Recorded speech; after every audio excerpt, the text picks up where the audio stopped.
Breaking news mga kababayan, may bagong virus na kumakalat. Ang tinatawag na political amnesia. Unang tinamaan, walang iba kung hindi si Sara Duterte na biglang nakalimot na sinabi pala niyang Marcos resign. Never said Marcos resign. Magandang araw mga kababayan. Ito ang balitang hindi takot magtanong.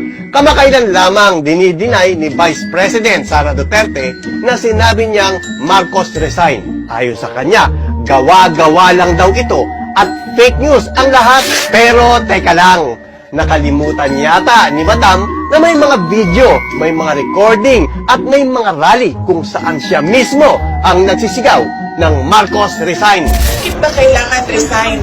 Dahil hindi mo pinapakita sa taong bayan na maayos kang mag-isip. At kung memory gap lang ito, baka ito na ang pinakamabilis na kaso ng political amnesia sa kasaysayan ng Pilipinas. Ay, wait lang.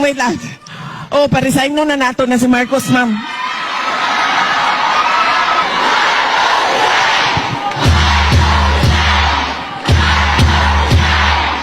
Pero bago natin siya pagbitiwin sa pwesto, pag-usapan muna natin kung ano ang kanyang ginawa. Pero sa totoo lang, parang may pattern ito. Kapag may kinalaman sa accountability, biglang nagdi-deny. Kapag may tanong tungkol sa pondo o issue ng transparency, biglang nagpapanggap na tahimik. At ngayon, kahit sariling bibig, itinatanggi pa din. I never said Marcos resign. Mga kababayan, ang mas nakakalungkot, may mga DDS pa rin na todo tanggol kahit malinaw na ang ebidensya. Kaya nga ang tanong ko sa inyo, mga DDS na ayaw gumamit ng utak, maniniwala pa rin ba kayo sa magnanakaw na, sinungaling pa na si Sara Duterte? Pakisagot sa comment section.